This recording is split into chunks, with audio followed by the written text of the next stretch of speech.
ഈ മലപ്പുറം ജില്ല വിഭജിക്കണം എന്നൊരു ആശയം എനിക്ക് തോന്നുന്നു പബ്ലിക് ഫോറത്തിൽ ആദ്യമായിട്ട് പറഞ്ഞ ഒരാൾ ഞാനാണ്.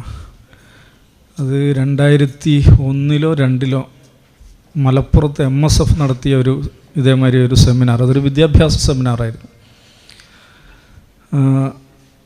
അന്ന് അതിനിപ്പം ഒന്ന് വെറുതെ ഓർത്തു പോയതാണ്.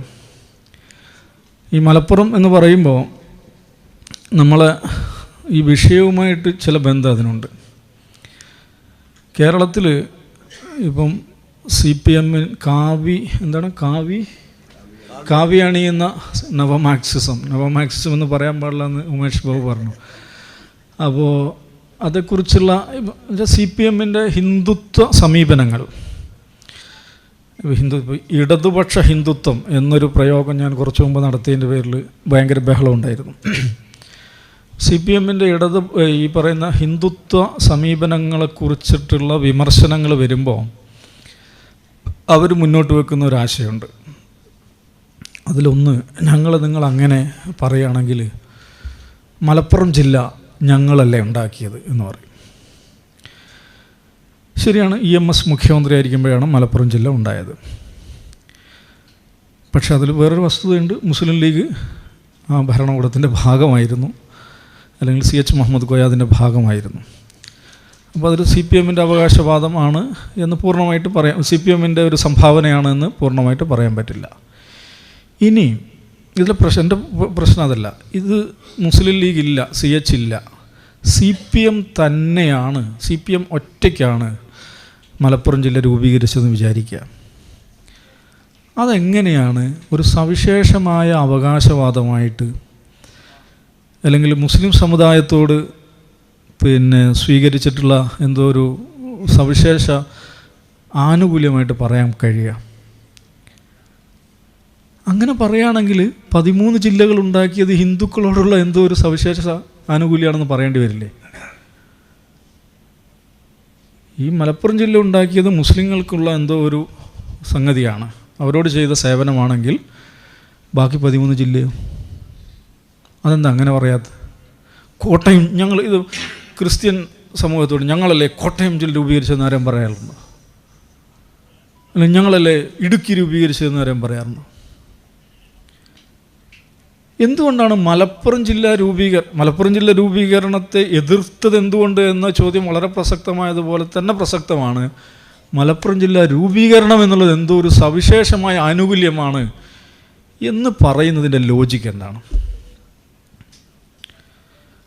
ഇതിനെ നമ്മൾ ഡൈസെക്റ്റ് ചെയ്യുമ്പോഴാണ് ഈ ഇസ്ലാമോഫോബിയ എന്ന് പറയുന്ന സാധനം എന്താണെന്ന് മനസ്സിലാകുക. അത് മനസ്സിലാകണമെങ്കിൽ ഇപ്പം മലപ്പുറം ജില്ല 1969-ലാണ് രൂപീകരിക്കപ്പെടുന്നത്. 1969 മലപ്പുറം ജില്ല രൂപീകരിക്കപ്പെട്ടതിന് ശേഷം കേരളത്തിൽ 4 ജില്ലകൾ വേറെ രൂപീകരിക്കപ്പെട്ടിട്ടുണ്ട്. ഇടുക്കി, വയനാട്, പത്തനംതിട്ട, കാസർഗോഡ്.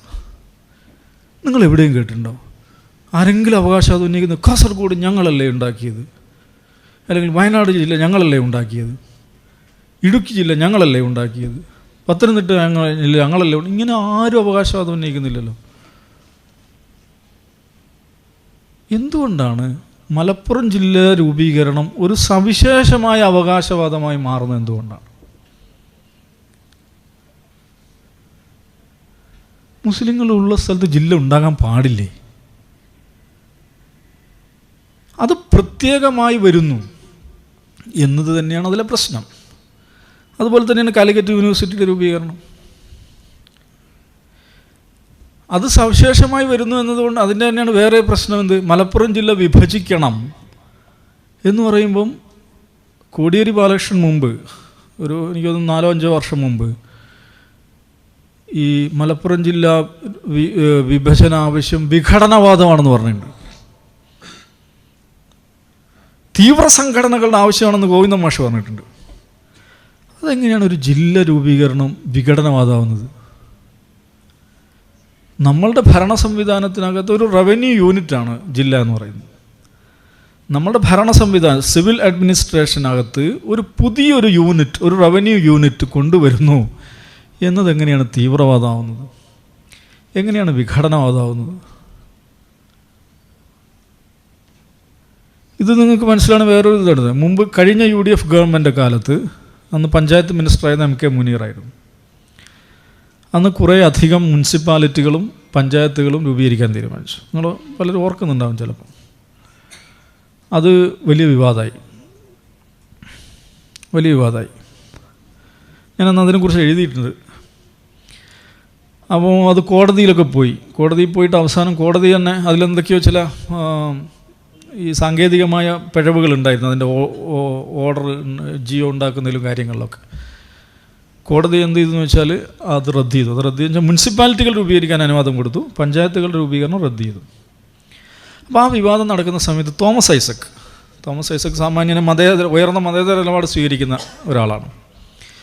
അദ്ദേഹം പറഞ്ഞൊരു വാക്കുണ്ട്, ഒരു പ്രത്യേക വിഭാഗത്തിന് ഭൂരിപക്ഷമുള്ളതാണ് രൂപീകരിക്കപ്പെടാൻ പോകുന്ന പഞ്ചായത്തുകൾ.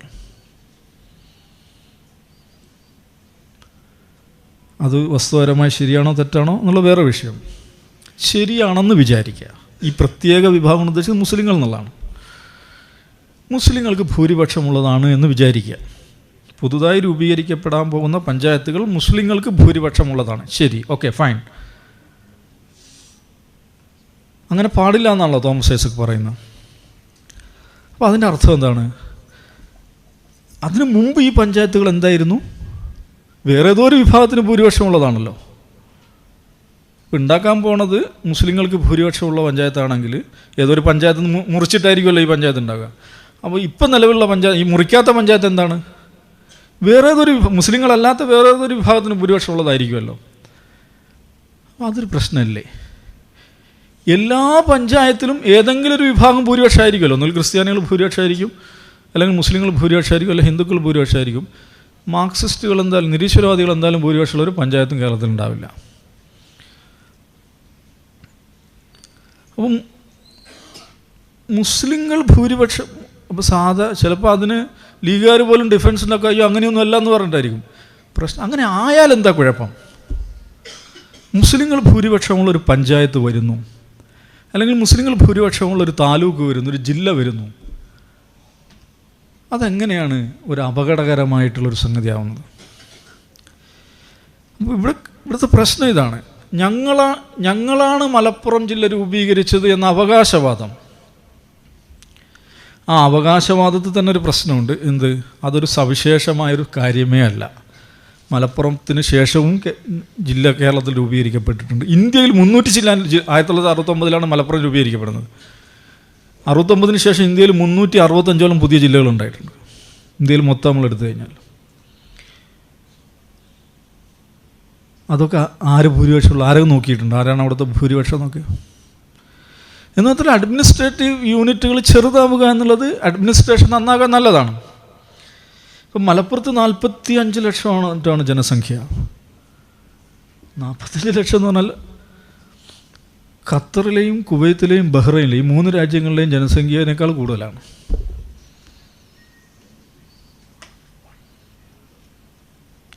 ഈ 3 രാജ്യങ്ങളിലെ ജനസംഖ്യയും ഒന്നിച്ചു വെച്ചാൽ മലപ്പുറത്ത് അത്ര വരില്ല.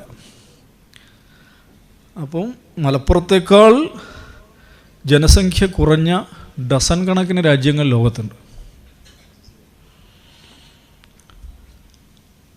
അപ്പോൾ ആളുകൾ സിവിൽ അഡ്മിനിസ്ട്രേഷൻ എന്ന് പറഞ്ഞിട്ടുണ്ടെങ്കിൽ അത് ജനങ്ങളുടെ ദൈനംദിന ജീവിതവുമായി ബന്ധപ്പെട്ട കാര്യമാണ്. അപ്പോൾ അതിൽ എത്രത്തോളം ആ യൂണിറ്റ് ചെറുതാക്കാൻ പറ്റുമോ, യൂണിറ്റ് ഹാൻഡി ആക്കാൻ പറ്റുമോ, കൈകാര്യം ചെയ്യാൻ പറ്റുന്ന സ്വഭാവത്തിലാവും അത്രത്തോളം ഗവേണൻസിന് സൗകര്യം ഉണ്ടാവും. ഞാൻ മനസ്സിലാക്കുന്നത് മലപ്പുറം ജില്ലയിലെ എടരിക്കോട്, കോട്ടക്കലടുത്തുള്ള സ്ഥലം എന്താ? എടരിക്കോടല്ലേ? എടരിക്കോട് ഒരു സ്കൂളുണ്ട്, ഒരു കോൽക്കളിയിലൊക്കെ സമ്മാനം നേടിക്കുന്ന സ്കൂൾ. ആ സ്കൂളിലെ മൊത്തം വിദ്യാർത്ഥികളുടെ എണ്ണം കേരളത്തിലെ ഒന്നിലധികം ഉപജില്ലകളിലെ വിദ്യാർത്ഥികളുടെ എണ്ണത്തേക്കാൾ കൂടുതലാണ്.